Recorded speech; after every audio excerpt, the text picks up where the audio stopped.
Hello and welcome to a Smad P video, and today we are looking at Marvel's Vulture from the Spider-Man Marvel Legends wave, and he looks very cool in his, well, whatever that is, his cage, plastic cage. I love this artwork, very cool, and in fact Hasbro have been doing some beautiful artwork.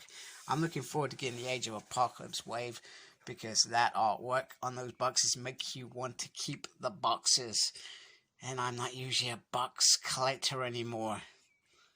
I may have to decide to go the other way. Anyway, why did I buy this figure? I haven't bought a Spider-Man figure for a long time. Well, I'll tell you why. It was because they released all those stupid animated figures that are coming out very soon in their classic vintage form. They're not stupid, they're actually beautiful. And I want them. And hence I got into this kind of mood of crap. I want those original villains that I love. Now, I jumped on board of this one, even though I think that we're going to eventually get a classics version of Vulture with that animated younger version of him anyway. But this is a comic version, and I always try to be a comic figure collector first, so I would never... They've got some X-Men film figures coming out this year, and I've kind of thought to myself, I thought that I want them, but then I think I don't really want them because I like the X-Men, the comic versions more. And even when they've made it more about the animated X-Men, it's okay because they're still close enough to comic X-Men, so it's not been so bad. So this is definitely comic Vulture. Just wanted to throw that out there. So let's get him out. So first of all, the wings are actually a separate piece, and they do look, it just looks really nice. Nicely done. And then you got the bit that will probably go on the shoulders, which will look very nice. And you gotta remember, the last time we got a Vulture figure was many moons ago. And the other Vulture we got was the animated version. I thought, when I did get that figure, and I thought, you know what, this would do me. But lo and behold, I don't think it should do any collectors unless you're an Ultimate Spider-Man fan. So here he is, Adrian Toomes out of his thing. I've got to say, Hasbro have done a really good job with making this him. I mean, it just looks creepy as he did in the comic books, because he was just this creepy old man who was decided, I'm going to fly and make some money. I can't remember if his company wasn't going very well in the comics, because it was in those early days in the 60s where you probably didn't get as much. No, you did get some depth, but you know what I mean. It felt like a simpler time when you read comics. It was about the one issue, etc., and not about this overall arcing character development.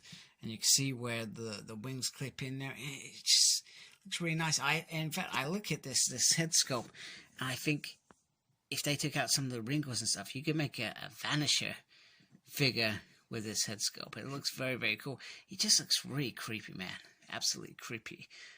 Oh, that's not good. I hate it when I do that, which is pretty much every video I record. But yeah, just absolutely menacing as hell.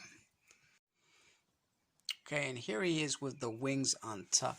Now, I guess my only concern is you have to, is he could become quite top heavy, depending on how you pose him. That would be my only worry with him. But if you get his wings quite nice, it does look very cool.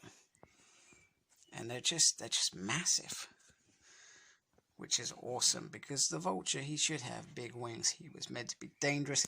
He was one of Spider-Man's dangerous foes. He almost killed him. Well, he's probably almost killed him lots of times, but you know what I mean. And here he is with, in all his wind glory, just hanging out there, and you can see, well, at least I hope you can see. Let me try and... So there is the size of an Xbox controller. I would show you my hands, but my hands aren't very big. It's my mom's fault, I blame her. But you can see, just one wing is about the size of an Xbox controller. In fact, slightly longer in the tip. So if you think of it as a whole, so just give you some clarity on how big these wings are, which I think is a perfect size, because you don't want it to be too big that they end up taking up too much of your area, but you want it to be big enough that it's imposing as a villain. If you got him in a flight mode or something, that it just doesn't look ridiculous on your shelf. And here is that other cat head, which he has a closed mouth. You can see his ring goes, and it just looks even more menacing. You know, he looks really, really freakish there. Absolutely freakish there. So, I hope that we get more classic animated, specific, or early Spider-Man figures, because I like those things, man. I love how Kingpin looks. You know, you can imagine what a chameleon would look like, what this dude would look like. You know, there's so many opportunities. You gotta remember, in the animated series, his suit was completely different to the comic as well. I'm not sure in the comics later he evolves to that sort of suit, but it certainly didn't look like this. So, like, comment, subscribe. Follow me on Facebook. My page is SmurfP. Follow me on Twitter at SmurfP. No idea what I'm doing, but I'm there. And as always, embrace the geekiness and take care. Goodbye.